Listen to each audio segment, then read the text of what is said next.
बुलढाणा शहर पोलीस ठाण्यात 3 मे रोजी शहरातील मंगल कार्यालय मालकांची बैठक पार पडली आहे। लग्न समारंभ तसेच इतर कार्यक्रमादरम्यान डीजे किंवा वाद्यामुळे शहरात वाहतुकीची मोठी समस्या निर्माण होते।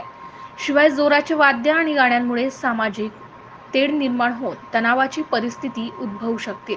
त्यामुळे मंगल कार्यालय प्रशासनाने पार्किंग व्यवस्था करणे, सीसीटीव्ही लावणे, मंगल कार्यालय बुक करण्यास आलेल्यांना पोलिसांची डीजे परवानगी असल्याची खात्री करून घेणे, मंगल कार्यालयातील आवारात एका बाजूने डीजे वाजवण्याची व्यवस्था करणे तसेच नियमानुसार आवाजात डीजे वाजवणे अशा प्रकारच्या सूचना जिल्हा पोलीस अधीक्षक यांच्या मार्फत देण्यात आल्या आहेत। जर या सूचनांचे पालन केले गेले नाही तर संबंधितांवर कायदेशीर कार्यवाही करण्यात येईल असा इशारा सुद्धा यावेळी देण्यात आलाय।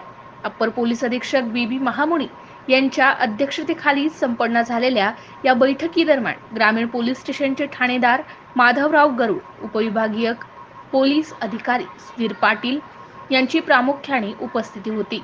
MCN न्यूज मराठीकरिता प्रमोद मिश्रा, बुलढाणा। आजच्या बैठकीमध्ये बुलढाणा शहरामधील जे मंगल कार्यालयवाले आहेत, हॉल किंवा लॉन्स ज्यांचे आहेत, अशा सर्व लोकांना बैठकीसाठी बोलवण्यात आले होते।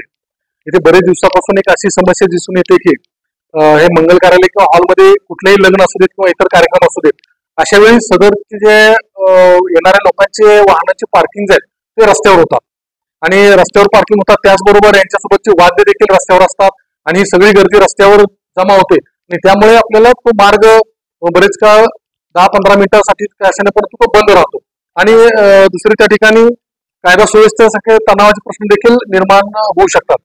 या पार्श्वभूमीवर आज ही बैठक बोलवण्यात आली होती। या बैठकीमध्ये सर्व मंगल कार्यालय आणि हॉलवाले उपस्थित होते। आज त्यांना मी यामध्ये या पद्धतीने सूचना दिलेल्या आहेत की आपण स्वतः पार्किंगची व्यवस्था करणं गरजेचं आहे। आपल्याकडे असणाऱ्या कार्यक्रमा किंवा घेणाऱ्या कार्यक्रमा दरम्यान कुठलंही वाहन हे तुम्ही पार्किंगची व्यवस्था करायची आहे, ते रस्त्यावर राहणार नाही। रस्त्यावर राहिले तर त्यांच्यावर कायदेशीर कारवाई होईल। त्याचबरोबर आपले जे डीजे किंवा इतर जे साऊंड आहेत, आपले कुठलेही जे साऊंड सर्व्हिसेस आहेत, ते कुठल्याही परिस्थितीत आपल्या रस्त्यावर आपण उभे करणार नाही। त्यांची जागा, वाद्य वृद्धांची जागा आपण त्यांना निश्चित करून द्याल, जेणेकरून त्याचा रोजच्या वाहतुकीवर परिणाम होणार नाही। आणि याचबरोबर जर या त्यांच्याशी चर्चा केलेली आहे, त्यांनी यामध्ये आम्हाला आश्वासन दिले की आम्ही या पद्धतीनं प्रशासनाला सहकार्य करून आम्ही कुठल्याही परिस्थितीत लोकांना त्रास होईल असं कुठलं हे करणार नाही। पण या पलीकडे त्यांना मग आम्ही कायदेशीर सूचनाही दिलेल्या आहेत, तशा आम्ही त्यांना नोटीसही देतोय आणि जर या पद्धतीने उल्लंघन होत असेल तर आम्ही त्याबाबत कारवाई देखील करणार।